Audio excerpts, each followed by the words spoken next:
विनंती आहे की आपल्या आईशी, आपल्या वडिलांशी अतिशय सौहार्दपूर्ण संबंध ठेवा. आणि श्रोते हो, पुढच्या एका रचनेकडे आपण वळतोय जी आपल्याला पाठवलेली आहे बाबू घाडीगावकर, जालगाव दापोली येथून.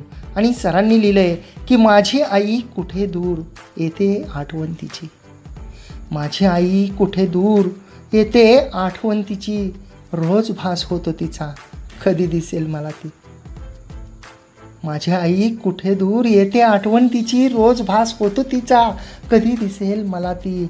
वाटे द्यावे सोडून या प्रपंचाचे भावपाश, वाटे द्यावे सोडून या प्रपंचाचे भावपाश, मन मोकळे करावे माझ्या आईच्या कुशीत. आणि श्रोते हो, खरं आहे की जेव्हा आपण एकांतात असतो, जेव्हा आपल्याला दुःख असतं, त्यावेळी आपलं मन मोकळं करण्यासाठी जर एकमेव कुठली कूस असेल, एकमेव कुठली मांडी असेल की ज्या मांडीवर आपण विश्वासाने आपलं डोकं ठेवून रडू शकू, तर ती आई असते, आईची कूस असते. त्यामुळं श्रोते हो, वेळीच आईला समजून घ्या, आईचं आपल्या जीवनातलं महत्त्व समजून घ्या. आणि पुढची जी एक रचना आहे श्रोते हो, ती आपल्याला पाठवलेली आहे गणेश रामदास निकम सर, चाळीसगाव गणेशपूर येथून. आणि सर लिहित आहेत, आईच्या प्रेमात नेहमी समता असते, आईच्या प्रेमात नेहमी समता असते, ती रागावत जरी असली तरी त्यात खरी ममता असते. आणि पुढच्या चारोळीमध्ये सर लिहित आहेत, लहानाचे मोठे करून, लहानाचे मोठे करून आई दाखवते नेहमी त्याग, लहानाचे मोठे करून आई दाखवते नेहमी त्याग, म्हातारपणी ती हट्ट करते आपल्याजवळ, तर मग काय येतो तुला राग. आणि अतिशय सामाजिक वास्तवता सरांनी त्यांच्या ओळीमध्ये लिहिली आहे की आपण लहान असताना किती हट्ट केले होते. आता असं म्हटलं जातं की म्हातारपण आणि बालपण हे सारखंच असतं. उतार वयामध्ये काही म्हातारी माणसं जिद्द करत असतील, हट्टीपणा करत असतील, काही त्यांचे विचार आपल्यावर लादत असतील, तर त्यांना व्यवस्थित पद्धतीने सन्मानपूर्वक समजावून सांगितलं पाहिजे. त्यांची हेटाळणी करणं, त्यांना तिरस्कार करणं, त्यांचं ओझं वाटणं हे खूप दुर्दैवी आहे श्रोते हो. कारण आपला देश, आपली संस्कृती, आपले विचार या गोष्टींना परवानगी देत नाहीत. कारण आपण जेव्हा विश्व हे माझं घर आहे या संकल्पनेतून आपला देश जो आहे, ज्याला हजारो वर्षाची परंपरा आहे, आपला देश मानतो, वाढतो, तर अशा वेळी आपण आपल्या रक्ताच्या नात्यांना दूर लोटावं का, हा प्रश्न एकदा स्वतःच्या मनाला विचारून बघा. काहीही झालेलं असेल, जे झालं तो भूतकाळ होता, परंतु भविष्यकाळ तुमच्या समोर आहे, वर्तमान काळ आत्ता आहे. आत्तासुद्धा तुम्ही जर का काही चुका झाल्या असतील, काही चुका नसतील, परंतु परिस्थितीने आईपासून दूर जायला, दूर करायला भाग पाडला असेल, तर जवळ येण्यासाठी आजच्यासारखी कोणतीही चांगली वेळ नाही. तर तुम्ही ताबडतोब जर आईपासून दूर असाल तर ताबडतोब हा शो संपल्या फोन उचला आणि आईशी बोला, तिची कृतज्ञता व्यक्त करा, तिला शुभेच्छा द्या, म्हणा तिला की मला आठवण येते. तुमचे हे 2 शब्द तिला जीवन जगत असताना, पुढचं जीवन जगत असताना अगदी उल्हासित वाटेल, तिला अगदी आनंदी वाटेल. जर ती आजारी असेल तर ती त्या आजारातून तुमच्या या एका वाक्याने सुद्धा बरी होईल. तर श्रोते हो, आईला धीराची, आधाराची आणि प्रेमाची सुद्धा गरज असते. पुढच्या एका रचनेकडे श्रोते हो आपण वळतोय, जी आपल्याला पाठवलेली आहे दीपा वनकुद्रे, डोंबिवली इथून. आणि त्यांनी लिहिलंय की ओठावरचे हास्य दिले तू, जीवनमज दिलेस आई. ओठावरचे हास्य दिले तू, जीवनमज दिलेस आई, परी कुशीतली ऊब हरवली, जाण्याची का केलीस घाई. परी कुशीतली ऊब हरवली, जाण्याची का केलीस घाई. आणि पुढच्या 4 ओळीमध्ये त्या लिहित आहेत की कशी भरू मी सांग मला, कशी भरू मी सांग मला, पोकळी ही आयुष्यातील, पोकळी ही आयुष्यातली, साठवली हृदयात माझ्या, माया तुझ्या स्पर्शातली. एक अतिशय भावस्पर्शी अशी कविता होती. आणि श्रोतेहो, असं म्हटलं जातं की माणूस जेव्हा आपल्या जवळ असतो तेव्हा त्याची किंमत नसते, आपल्याला त्याचं महत्त्व वाटत नाही. परंतु माणूस जेव्हा आपल्यापासून जातो तेव्हा निश्चितपणे त्याच्या ज्या आठवणी असतात त्या आठवणी आपल्याला सारख्या छळतात. ती व्यक्ती आपल्याला असायला पाहिजे होती असं वाटतं. त्यामुळं माझी सर्वांना विनंती आहे, म्हणजे अगदी लहान मुलांपासून ते वयस्कर लोकांपर्यंत प्रत्येकाला, की प्रत्येकाने आपल्या आईचा सन्मान करा. आईने जो त्याग करते सकाळी उठल्यापासून संध्याकाळपर्यंत, तिनं जे भोगलं आहे, जे सोसलं आहे, जे करत आहे, तिच्यामुळं आपण आहोत याची जाणीव तिला करून द्या. आणि मग बघा तुमचं जीवनसुद्धा खरंच सुंदर असं होईल. आईचा सल्ला घ्या, आईचं मार्गदर्शन घ्या, आईला वेळोवेळी विचारा. कदाचित अनेक प्रश्न असतील, अनेक गुंते असतील जे तुमच्यासाठी खूप मोठे असतील, परंतु आईच्या अनुभवापुढं ते अगदी क्षुल्लक असतील. म्हणून तुम्ही एकदा बोलून बघा. श्रोतेहो, पुढच्या एका रचनेकडे आपण वळतोय जी आपल्याला पाठवलेली आहे सौ अनिता नरेंद्र गुजर यांनी डोंबिवली इथून. आणि त्या लिहित आहेत की माय लेकराची प्रीत असे आगळी, माय लेकराची प्रीत असे आगळी, आईमुळे मुलांच्या अस्तित्वाचे नांदण. माय लेकराची प्रीत असे आगळी, आईमुळे मुलांच्या अस्तित्वाचे नांदण. अलौकिक प्रेमाची व्याख्या नसे वेगळी, अलौकिक प्रेमाची व्याख्या नसे वेगळी, तिच्या संस्काराचे हृदयी असे कोंदण, असे कोंदण. अतिशय अप्रतिम अशी रचना. आणि आईचे संस्कार ज्याच्यावर असतात निश्चितपणे ती व्यक्ती यशाच्या शिखरावर असते, ती सुखी असते, ती समाधानी असते. आणि निश्चितपणे त्या व्यक्तीने नुसतं व्यवसायामध्येच यश मिळवलेलं असतं असं नाही, तर माणुसकीसुद्धा खूप मोठी समाजामध्ये मिळवलेली असते की ज्याच्यावर आईचे संस्कार असतात. कारण आई ही नेहमी मायाळू, कृपाळू आणि प्रेमळ असते. ती नेहमी इतरांना मदत करण्याचं शिकवत असते.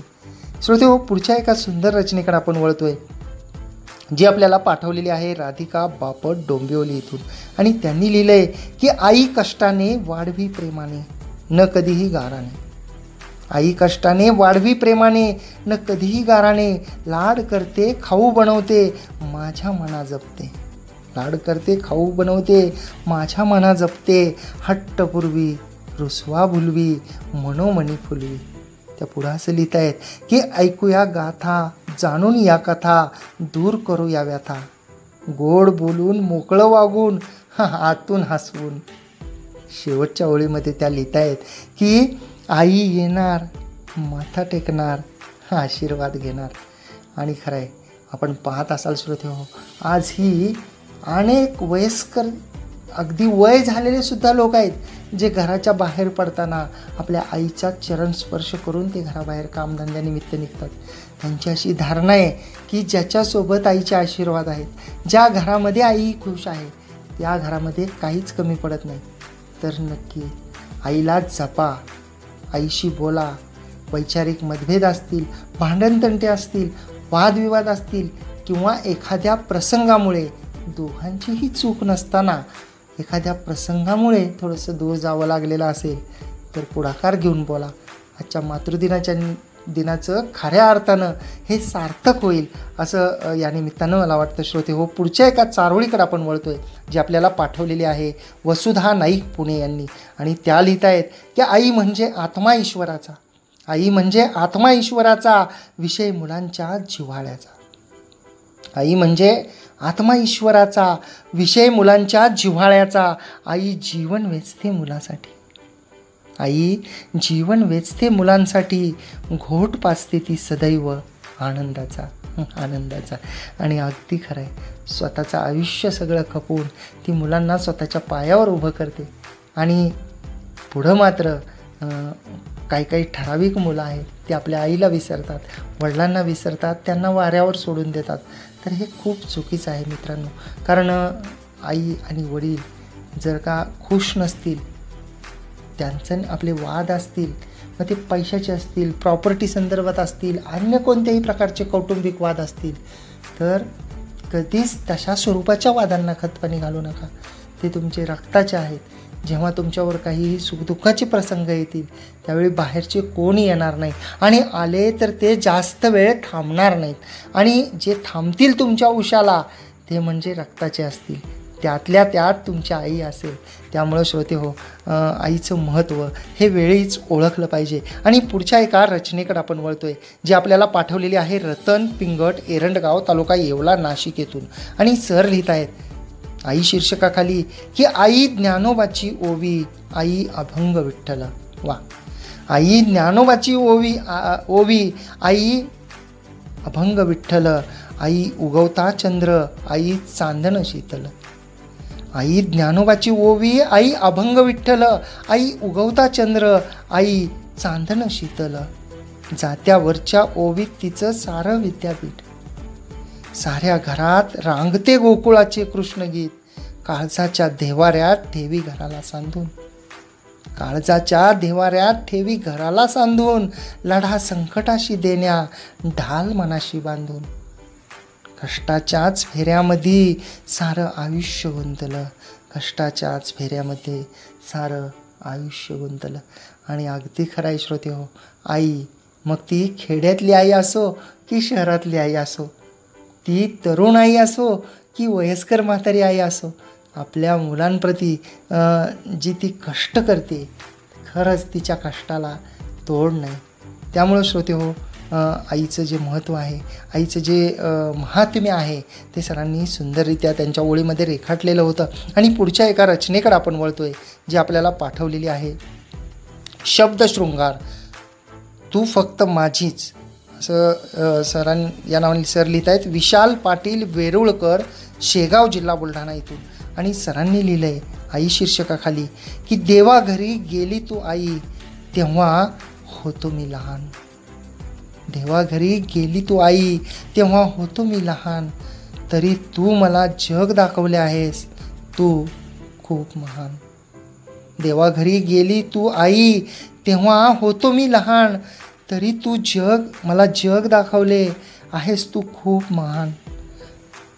आई तुझी खूप वेळ आठवण येते. आई तुझी खूप वेळ आठवण येते. मी एकटं असताना डोळ्यात मात्र अश्रू साठतात, कोणीही जवळ नसताना. आणि सर पुढं असं लिहित आहेत, तू हवी होतीस आई दुःख माझं बघायला. तू हवी होतीस आई दुःख माझं बघायला. डोक्यावर पदर धरून भरलेच डोळे पुसायला. वा, अतिशय हृदयस्पर्शी अशी कविता जी होती ती सरांनी पाठवलेली होती. आणि पुढची जी एक रचना आहे श्रोते हो, त्या पुढच्या एका आपण रचनेकडे वळतोय, जी आपल्याला पाठवलेली आहे नरेंद्र गुरुदास कन्नाके, महाराष्ट्र राज्य पुरस्कार प्राप्त आनंदवन, वरोरा येथून. आणि सर लिहित आहेत, जसा दिस उगवला पाखरांची किलबिल. जसा दिस उगवला पाखरांची किलबिल. सांजाला अन्न नाही आईची चाले पायपीट. सांजाला अन्न नाही आईची चाले पायपीट. रोज मजुरीले जाये ती उपाशी राहून. रोज मजुरीले जाये ती उपाशी राहून. वाट आईची पाहो डोळे अश्रूंनी भरून. डोळे अश्रूंनी भरून. आणि खराय श्रोते हो, आपल्याला माहीत असेल की जेव्हा टोपल्यामध्ये एकच भाकर असते, मुलं उपाशी असतात, त्यावेळी मला भूक नाही असं म्हणणारी आई असते. मुलं अर्धी भाकर देत असताना आधी मुलांचं पोट भरून स्वतः